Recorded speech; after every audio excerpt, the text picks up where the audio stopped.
my gosh, it's synchronized. Commence par point, point, point, point. Ça fait l'échec. Ok. Et après, tu mets le... À vos marques. J'aime bien faire des à vos marques. Prêt, go à répétition. Prêt, go et... C'est le radio jab de l'échec. Magnifique. Wouhou.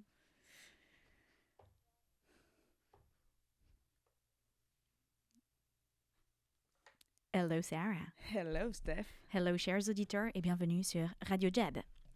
Aujourd'hui, on va pas faire ASMR, mais on va faire un thème qui est souvent assez galvaudé, mais dont on a vraiment envie de parler aujourd'hui, c'est échouer. Échouer intentionnellement même. Et c'est ça la différence avec tous les trucs qu'on entend sur l'échec, parce qu'il y a une espèce d'injonction à dire ouais, c'est bénéfique d'échouer, il faut échouer pour réussir, etc. Mais déjà, en fait, qui a envie de vivre ça? Pas grand monde. Okay. Et il y a plusieurs raisons pour ça. C'est que déjà, comme on n'en vit pas souvent des échecs, ben, on n'a pas du tout envie, on appréhende vachement l'échec. Parfois, on ne voit pas l'opportunité, on ne sait pas vraiment comment l'aborder. Puis il y a plein d'autres choses. Et ce qui se passe, c'est que l'échec, on se le prend dans la gueule, on ne le contrôle pas. Et du coup, ben, on ne sait pas comment s'en servir ou quoi en faire. Mais... Et nous, ce qu'on te propose aujourd'hui, c'est d'essayer d'avoir cette deuxième approche de l'échec, qui est l'échec que tu as choisi. Parce que parfois, c'est ça qui peut être bien dans l'échec, c'est que quand tu te mets en position de rater, eh ben, ça te permet de mieux réussir, ça te permet d'apprendre des trucs, et puis ça te permet aussi peut-être de construire de la résilience qui fait que ce fameux échec que tu te prends dans la face, là, ben, les prochaines fois, tu sauras comment l'utiliser, et donc c'est plus un échec aussi subi qu'avant. Exactement. Et donc, si on veut parler de choisir un échec, qu'est-ce que ça peut vouloir dire, quoi? C'est-à-dire, est-ce que... parce que on pourrait penser que choisir l'échec, c'est genre... Choisir l'échec est-il un échec? Oh je rigole. Pardon, chers auditeurs. Sujet de philo. T'as zozoté. Non, mais on pourrait penser que choisir l'échec, c'est genre se set pour échouer. Enfin, ouais, c'est vraiment différent. vouloir échouer. Mais c'est pas pareil, en fait. C'est plutôt de se dire, a priori, l'action que je vais prendre, elle devrait pas marcher. Ouais. Mais j'ai envie de la faire marcher quand même. Et je pense que si on s'en parle, par exemple, tu vois, dans le cadre d'une vente, pour dire un peu concrètement aux auditeurs, il y a un truc assez intéressant. Tu disais, a priori, l'action que je vais prendre, elle va pas marcher. On peut penser à, quand tu fais ta liste, les quelques personnes que je vais appeler, là, je sais que je devrais pas décrocher le rendez-vous, par exemple. Voilà, a priori, si j'appelle le PDG de Casino, bah, il va pas me donner de rendez-vous, hein, a priori. Ouais, normal. Tu te dis ouais. Et donc, j'y vais dans un état d'esprit où, a priori, ça ne devrait pas marcher. J'aimerais bien que ça marche, mais no pressure, a priori, ça ne marche pas. Tu vois? Et du coup, c'est ce qu'on disait, c'est que ça enlève cette pression, cette image de toi aussi que tu te mets, de devoir tout réussir et d'être parfait à chaque fois. Et c'est exactement l'endroit où tu as de la croissance possible. Vu qu'a priori, tu sais pas le faire et t'es pas censé réussir, si tu réussis, boum, t'as pris un niveau. Ce que je trouve intéressant dans ce que tu dis, c'est ça t'enlève la pression. Et en fait, c'est même pas que tu as décidé d'échouer, c'est que tu t'es autorisé à échouer. Parce que tu laisses quand même parce que tu veux réussir. Voilà, exactement. Tu as toujours envie de réussir, mais tu pars en te disant, si j'échoue, c'est fine.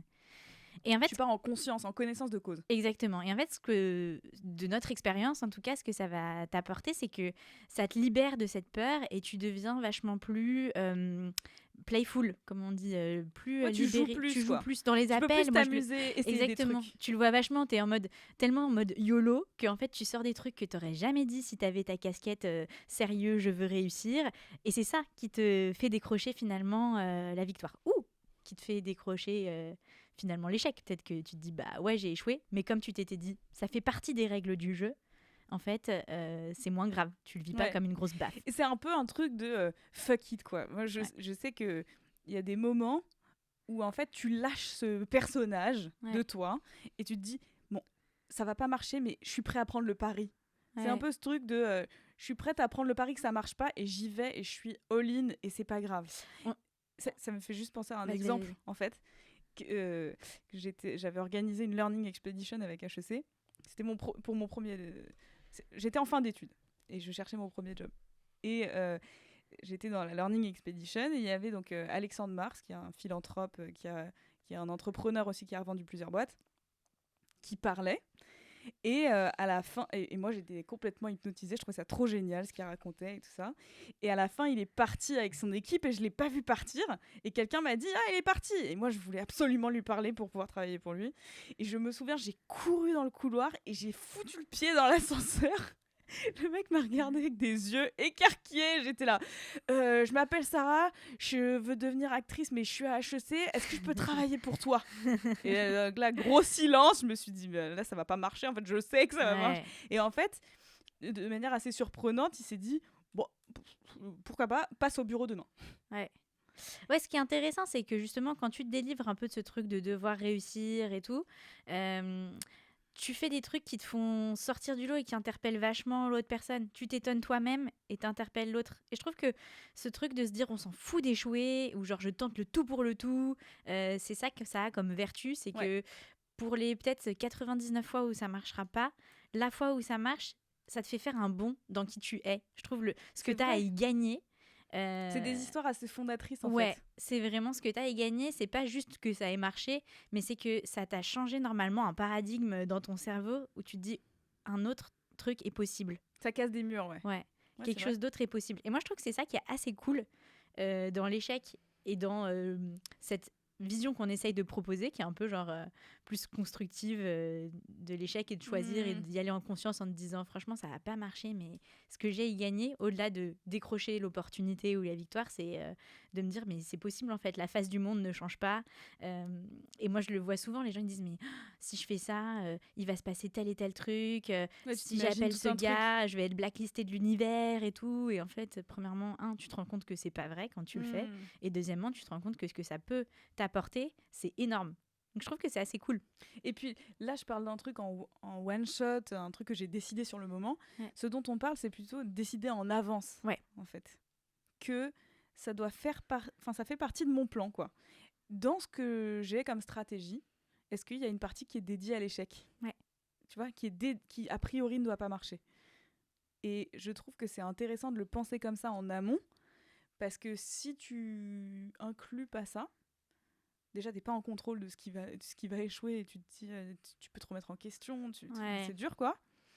Et en plus, t'es pas dans un mindset de grandir, tu vois, et d'aller chercher des choses que tu sais pas encore faire. Et c'est ça, exactement. Et je trouve que ça, c'est important, particulièrement en France. Dans le système scolaire, on nous apprend pas à échouer. Et je dis pas qu'il faut aller dans la caricature des Américains, etc. Mais quand même, quand tu regardes les cursus scolaires, tout est sur l'excellence, et la définition de l'excellence, c'est ne jamais avoir tort, c'est ne jamais avoir la mauvaise note, etc. Versus le système anglo-saxon où en fait l'excellence, c'est d'essayer autant de trucs que possible. Ça me fait un peu rejoindre notre paradigme qu'on a chez Jab, où la question qu'on pose, c'est quantité versus qualité. Est-ce qu'il vaut mieux faire beaucoup ou moins de choses mais excellentes? Et en fait, les deux sont pas du tout contradictoires. On peut faire les deux, mais forcément, quand tu fais beaucoup, va y avoir un taux d'échec. L'un va pas sans l'autre, en fait. Et ce que tu dis, c'est cool, c'est de te dire, va y avoir des échecs. Je le sais, c'est déjà une première étape. Et 2, comment est-ce que je fais pour que ça soit des bons échecs? Qu'est-ce que je veux apprendre avec ces échecs? Qu'est-ce que je veux tester? Donc c'est bien de le prévoir dans ta stratégie, en particulier dans ta stratégie commerciale. Et tu sais, ça me fait penser, j'écoutais le podcast de Mathieu Stéphanie, ton pote. Salut Mathieu. Et avec David Laroche, et il disait qu'il y a une étude qui est, ils ont pris 2 groupes, un groupe qui doit prendre que des belles photos, que les meilleures photos, mais qualité. Un groupe qui doit prendre juste plein de photos. Okay. Et on doit trouver qui a la meilleure photo dans le groupe. Donc le groupe qui a pris plein de photos, ils ont les pires. Mais en fait, statistiquement, ils ont aussi les meilleurs. Bah oui, c'est ça. Et je trouve que c'est intéressant. C'est l'échantillon. Pour rebondir un peu sur l'aspect neuroscientifique du truc, moi j'avais écouté, il me semble, un épisode de Andrew Huberman. Si tu es un frequent de Radio Jab, tu connais. Donc le directeur du labo de neurosciences de Stanford. Et il parlait de la visualisation aussi, de ce genre de truc. On en parle aussi vachement, de dire, tu sais, il faut visualiser la victoire et tout ça. Parce que neuroscientifiquement, ça t'aide à gagner parce que tu t'es déjà vu en train de gagner, donc tes muscles ont l'impression que ça t'est déjà arrivé et tout. Et en fait, ce qu'il disait, c'est que c'est vrai, mais c'est incomplet. Parce que ce qui t'aide aussi vachement, et ce que beaucoup de grands athlètes font, c'est aussi de s'imaginer l'échec. Et que en fait, ça sert à rien d'avoir conditionné ton corps que à la victoire, parce qu'au moment où tu t'es en situation d'échec dans le fait réel, quoi, pendant ta compétition, Tu sais pas quoi faire. Tu sais pas quoi faire. T'as pas anticipé les scénarios. Plus précisément que imaginer l'échec, c'est imaginer tous les scénarios où ça peut mal se passer et avec une tête froide, sans émotion, se dire s'il se passe ça, qu'est-ce que je fais ? S'il se passe ça, qu'est-ce que je fais ? Et apparemment, c'est aussi un des trucs qu'ils font dans la protection des présidents. Ah, cool. Ça s'appelle le pré-mortem, en fait. On imagine que le président va mourir. C'est quoi toutes les situations par lesquelles il pourrait mourir ? Oh ouais, c'est stylé comme job en vrai. Les présidents. C'est trop bien. Et du coup, t'as la tête froide, t'es en équipe et tu imagines tous les moyens, toutes les possibilités qui feraient que le président meure. Et comment, dans chaque situation, on réagirait. Je trouve que ça, c'est vénère. Tu pourrais remplacer président par deal, par vente. Par une vente, ouais. Ça serait marrant comme exercice n'importe quelle situation avec un peu d'enjeu, en fait. Exactement. Si tu as une situation qui a de l'enjeu dans ta vie, bah nous, si on prend l'exemple d'une vente, à chaque étape, tu te dis, OK, tu sais que tu construis un espèce d'arbre à branches, là. Ouais. Tu te dis, OK, prospection. Qu'est-ce qui pourrait faire que j'ai pas le rendez-vous ? OK, j'ai le rendez-vous. Qu'est-ce qui pourrait faire que je close pas, etc. Et tu répètes ce genre de situation. Et en fait, c'est incomplet parce que quand tu visualises la victoire, t'as une sécrétion de dopamine apparemment. Oh yeah. Donc ça fait un pic. Quand tu sécrètes de la dopamine, ça fait un pic. Mais si t'as pas la suite, ben ça te met pas assez en action vers l'objectif. Ça te donne envie et après ben t'es déprimé parce que tu vois les obstacles et t'y arrives pas. Nul. Alors qu'en fait, si tu continues d'imaginer les situations, etc., bah ça dure dans le temps. Ça te prépare et ça met ton corps en action. Donc ça, c'est le deuxième point intéressant. Le premier, on était vraiment sur... Ça te permet d'avoir des coups d'éclat et d'ouvrir des opportunités, d'ouvrir des nouveaux mondes pour toi. Le deuxième, ça te permet d'organiser ou de stratégiser, en fait, d'avoir des scénarios et de pouvoir bien t'entraîner dessus. Et parfois, en s'entraînant à l'échec, en fait, on s'entraîne à la victoire, quoi. Et aussi, quand tu t'entraînes à l'échec, tu t'acclimates, tu t'habitues. Voilà. C'est-à-dire qu'un truc dur que ça, c'est le troisième point. Ah, c'est le troisième point. Ouais, mais non, mais c'est exactement ça. Trop bien. Tu deviens plus résilient. Oh là là. Mais effectivement, quand tu vois ces trucs de... Comment il s'appelle ? Hoffman, là, le gars qui fait l'eau froide. Le gars qui fait l'eau froide. Wim Hof. Wim Hof. Oui. Hoffman, quoi. Hoffman. Iceman. Il s'appelle Iceman, en vrai. Off-White. Iceman. Tout va bien. Donc Wim Hof, c'est un peu le père d'une école de... tu peux expliquer, tu expliqueras mieux que moi. Alors, en plus, je suis en train d'écouter un épisode là-dessus. Donc oui, en fait, Wim Hof, c'est le gars qui t'explique que tu dois prendre des bains glacés pendant 10 minutes par jour avec vraiment de la glace, etc. Et que ça fait augmenter ta résilience et ta capacité mentale à endurer les épreuves. Et d'ailleurs, si vous voulez tout savoir, moi je fais ça en ce moment, je fais un challenge. Alors c'est pas des bains glacés, mais je fais des douches vraiment extrêmement froides pendant 2 minutes par jour. D'ailleurs, pour ceux que ça intéresse, là je fais une petite parenthèse pratico-pratique sur les douches froides et le protocole. Il faut que tu aies 11 minutes. Protocole. C'est un protocole. C'est un protocole. 11 minutes d'eau vraiment extrêmement froide, donc d'intense froid pour ton corps par semaine. Ça change ton métabolisme et ta façon d'être plus résilient, de réagir au stress. Donc c'est-à-dire que ton circuit de neurones, neurologiques et tout, dans des situations de stress qui viennent dans ta vie, si tu as fait un protocole de douche froide, t'es plus posé. Donc c'est quoi, 2 minutes par jour un peu Donc moi je fais 2 minutes par jour, une douche glacée. Il ne faut pas mettre d'eau chaude après, parce que ça enlève un peu de vertu. Ah, donc tu te pelles le cul en Je me pèle vraiment le cul. Mais c'est fou parce que ton corps, il crée la chaleur. Et donc, et donc la question c'est, est-ce que tu t'habitues à ça ? Est-ce que c'est de moins en moins dur ? Ah bon, ça c'est une trop bonne question. Mais du coup je vais te le dire 2 secondes par rapport à... On termine cette petite parenthèse, mais ce qui est intéressant, c'est que tu as 2 façons, et ça reboucle sur notre sujet de l'échec intentionnel et du mindset. Tu as 2 façons de prendre ta douche froide, dit Andrew Huberman. La première, c'est tu te laisses grelotter. Tu te laisses grelotter, tu es vraiment en mode genre, j'ai froid et tout. Pendant 2 minutes. Exactement. Girl, le bénéfice, c'est que ça va taper dans ta graisse. Donc, tu vas mincir. Par contre, enfin, bon, bref, par contre, ça ne va pas taper, ça va pas t'aider à être plus résilient. Okay. Alors que si tu prends cette même douche, donc tu fais la même action, mais en te disant je construis ma résilience, eh bien, c'est de respirer, là, ça de agit te sur ton calmer. système neurologique. Exactement. Et quand tu es dans la douche, tu es en mode ça va, je peux le faire et tout. Et Andrew Huberman, il décrit que pour que le protocole soit efficace, en fait, il faut que tu franchisses 2 ou 3 paliers mentaux, lui, il appelle ça des murs, et que tu te le dises à chaque fois. Exemple, avant d'entrer dans la douche, tu te dis ça va pas être génial. Et en fait, tu sais que ça va pas être génial, et le fait de te le dire, ça augmente ta résilience. Ouais, tu te fais pas surprendre. Et en fait, ça te fait pas surprendre et aussi ça te fait te dire là, je vais faire un truc, je sais que ça va être difficile. Et par rapport à ce qu'on disait sur l'échec, c'est exactement ce que tu disais. Ce truc de intentionnel, j'y vais en connaissance de cause, je sais que ça va pas être facile, mais je sais aussi que j'y vais. Bam, premier, il appelle ça les murs, premier mur de résilience passé, j'y vais. Ensuite, tu arrives dans la douche. Là, tu te pelles. Et là, tu fais un peu de douche chaude avant ? Non, zéro girl. Moi, j'arrive en douche. Que douche froide. Bon, moi, je fais ça. Ouais. Mais tu peux faire de la douche chaude avant. Mais moi, je rentre. Toi, tu te laves à base d'eau froide, en fait. Ouais. Et alors, anecdote très drôle, c'est que j'avais plus de chaudière pendant 3 semaines. Mais là, je voulais pas du tout faire de douche froide. J'ai commencé ce challenge après. Genre, maintenant, j'ai de l'eau chaude dans mon appart, mais je fais de la douche froide. Anyway. Et donc t'as passé ce premier palier, t'es dans la douche. Un moment, t'arrives à un deuxième palier, tu frappes un deuxième mur où t'as vraiment envie de sortir. Et tu te dis, il faut que je sorte, j'ai trop froid. Et là, tu passes ce deuxième mur et tu arrives à rester 5-10 secondes de plus. Ça, c'est un autre truc de résilience. Et donc, c'est comme quand tu fais la planche, quoi. Exactement, du gainage, tout. Ouais. Et ensuite, tu passes peut-être un troisième mur, and so on, and so on. Et tu peux rester assez longtemps comme ça, en fait.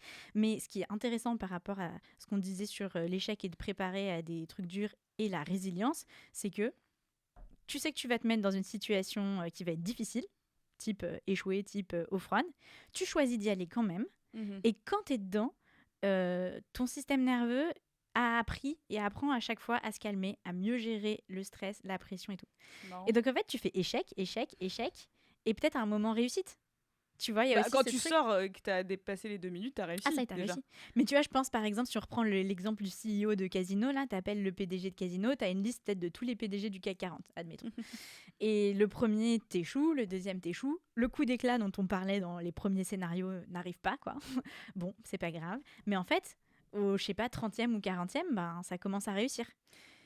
Ou pas, et en fait, ce qui est trop intéressant, c'est qu'on connaît jamais la fin de l'histoire. Parce que imagine, tu descends ta liste. Ok, les 40, ça marche pas. Tu le refais une 3e fois. Il y en a un, il te répond, il te dit « Mais vous êtes un harceleur, m'appelez plus jamais ». Et en fait, tu marches dans la rue et t'as tellement été obsédé de cette liste, tu les as regardés sur LinkedIn, tu connais leur visage, il y en a un, il va acheter son pain dans la même boulangerie que toi. Tu le vois. Tu te dis « Putain, cette fois, je dois y aller ». Ça t'est arrivé des trucs comme ça un peu, non ? Oui, en plus, oui. Et en fait, tu te dis « Ok, cette fois, j'y vais ». Tu dis « J'ai essayé de vous appeler, vous m'avez vraiment dégagé au téléphone, j'aimerais vraiment qu'on se rencontre ». Et là, c'est... Genre, les étoiles sont alignées. Est-ce que vous voulez bien m'accorder du temps ? Et là, ça marche. Mais sauf que, si tu t'étais arrêté avant et que tu n'avais pas obsédé à propos de ça, bah, tu serais resté sur l'échec. Et je pense que c'est ça aussi, quand on dit prévoir des échecs intentionnels, c'est a priori, ça marche pas, et c'est ok, mais je continue. J'ai envie de te dire... Je veux pas me prouver que ça marche pas. Je veux plutôt me prouver que ça marche. Ah oui, ça c'est un très bon point. C'est que le but de tout ça, et je pense que c'est important de le respécifier, c'est quand même de réussir à la fin. Oui. En vrai. On n'est pas là pour dire... Ou de changer. Et qu'est-ce que ça veut dire réussir ? Ça veut dire évoluer, en vrai. Je pense que c'est ça. Mais quand même, j'ai envie de caser mon équation magique. Incroyable. Qui est l'équation de ce que tu viens de décrire. Pour ceux qui détestent les maths, je ferai une petite explication juste après. Tout à fait, car moi-même, je n'avais pas compris cette équation avant l'épisode. Sarah me l'a expliqué. Donc, Steph, je précise, n'a pas compris l'équation, mais elle s'est juste dit « Putain, ça a l'air chambé ». C'est vrai. Yes divisé par no égale life. Ok ? Donc, ok, bye. Moi, j'ai vu ça. Et je me suis dit « Ouais, ça me parle. Ouais. » Et là, Sarah me dit... Donc, le principe d'une division, c'est que plus on met des choses en dessous, et ben plus le résultat augmente. Hein. Donc, ce que ça veut dire, c'est que plus j'ai de noms, qui est en dessous de ma barre d'équation, du coup. Voilà. Ben, plus la proportion de yes va être grande.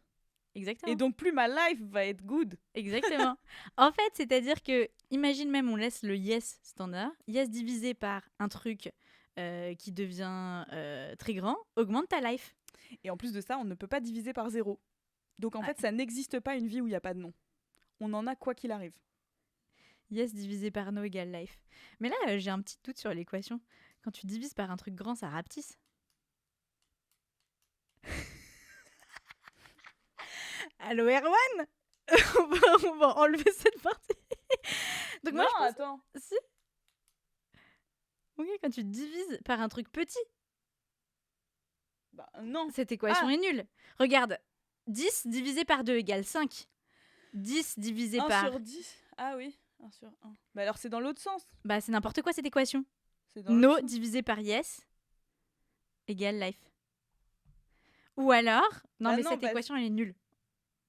Erwan, on va couper ces trucs. On est nul en maths. Ça fait tellement sens dans ma tête. Moi aussi. Et en plus, quand tu me l'as expliqué, mon gars, j'étais vraiment en mode... Mais elle est trop forte en maths, cette meuf. Non, mais j'avais l'inverse dans ma tête. Ouais, moi aussi. J'avais l'inverse. No sur yes. Ou alors, faudrait faire logarithme de... Mais en fait, en fait, c'est juste que dans la life, t'as plein de no. Qu'est-ce qu'elle veut dire, cette équation? Ah non, mais elle est pas bien. Elle est pas bien. Je bon, bah, coupe toute l'histoire de l'équation. Ah, goodbye l'équation. Donc, revenons à nos moutons. Oh là là, ça nous a désossé. Ah, ça m'a... Franchement... Point. Échec. Échec, bah voilà. Donc, je sais plus trop ce qu'on disait avant, du coup, faut revenir là-dessus. Je t'ai coupé en plein milieu d'une phrase, en plus, pour qu'elle ait mon équation. Enfin, ça va être un bonheur à monter. Un bonheur. Les meufs vraiment fortes en maths, quoi, putain. Oh, putain. Aïe. Donc, on disait... Donc, pour mieux réussir, et le mec de la boulangerie, tu l'as vu partout, c'est ça qu'on me disait, tu t'es mangé plein de murs de noms. Et en fait, c'est surtout pour se prouver que ça... Il faut pas essayer de faire en sorte... Faut pas se prouver que ça va pas marcher. Ouais, voilà. Faut plutôt agir en connaissance de cause. Ah voilà, on me disait ça, et moi je disais, ah oui, et d'ailleurs, c'est quand même le but de l'épisode, je pense qu'on va couper là, c'est-à-dire, le but c'est d'évoluer. Voilà. On peut reprendre. Je propose qu'on fasse une petite conclusion, il est 21 minutes 48, donc évoluer, échouer pour évoluer. Est-ce qu'il y a des choses que tu veux dire là-dessus? Échouer pour évoluer. Il y a 2 choses que je voudrais dire. C'est que l'échec, tu le vis et c'est pas une théorie. Et en fait, c'est la seule manière d'évoluer. Tu vois. Et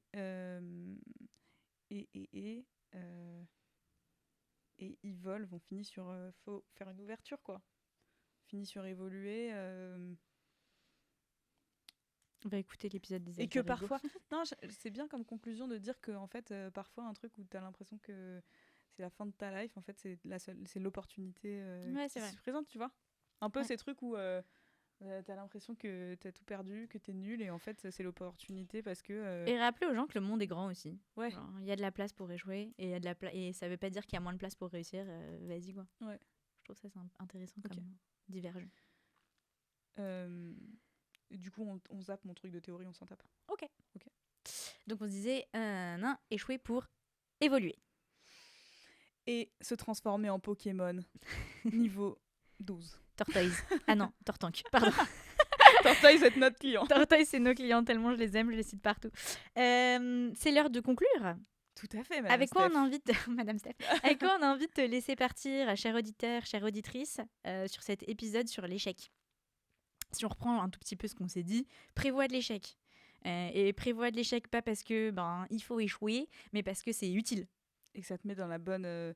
et que ça te fait vivre les bonnes choses, que ça te met dans la bonne position pour pouvoir grandir. Enlève ça, Erwan. Sorry, je sais pas ce que j'ai On refait. Donc, on récap. Voilà, on récap. On récap, du coup. Qu'est-ce qu'on veut dire dans cet épisode? Prévois l'échec dans ta stratégie. Pense-le en amont avant de le subir et pense-le pourquoi j'ai envie d'échouer, quels échecs je suis prêt à prendre, quels risques je suis prête à prendre par rapport à quels échecs on va aussi refaire parce que franchement là, je ne sais pas ce que je dis.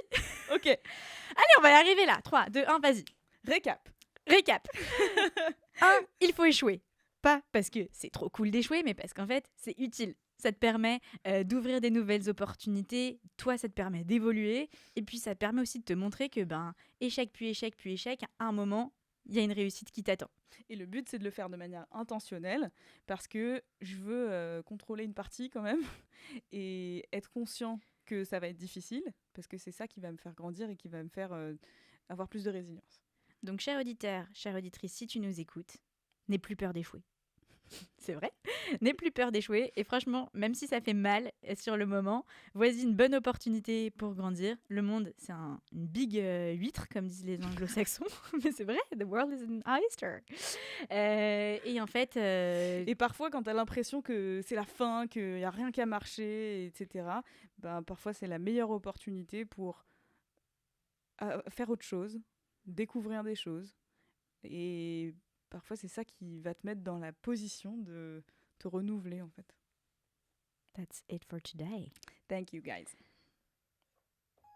Ah, non, attends, Erwan, coupe mes jingles. C'était ça que je voulais dire pour évoluer, mais ça va marcher. Donc, Erwan, on va couper après. Thank you, guys, évidemment, of course. Thank you, Sarah. See you later. Peut-être on peut mettre une toute petite appendice, là, à ce moment-là. Vas-y. Juste pour dire. Petit appendice, Nota petit bonus. Nota bene, PPS. Non, je voudrais simplement relier cet épisode à l'épisode qu'on a fait sur l'alter ego effect, qui est un book review où on parle de comment on peut se créer des identités secrètes, des super-héros qu'on utilise pour performer. Et je relis bien ça à l'échec parce que parfois quand t'échoues, c'est chiant, mais ce qu'on essaie de dire, ça peut aussi être ludique, ça peut faire partie de ta stratégie. Et se créer son petit alter ego, et ben ça t'aide à mieux vivre l'échec, ça t'aide à construire une histoire autour de tes échecs aussi. Et en fait, comme tu es un peu le héros de ton parcours initiatique, ben, l'échec, il s'inscrit dans un storytelling que tu t'es créé. Et voilà. De pas être trop littéral sur c'est moi qui vis l'échec et du coup je suis un échec. Exactement. Ou alors bah, t'as plein d'échecs sporadiques qui arrivent et voilà. Essaye de t'en saisir pour en faire une histoire. Et pour ça, tu vas écouter l'épisode numéro 42 de Radio Jab, The Alter Ego Effect. Et oui, je connais les épisodes par cœur. Merci, cher auditeur. Goodbye.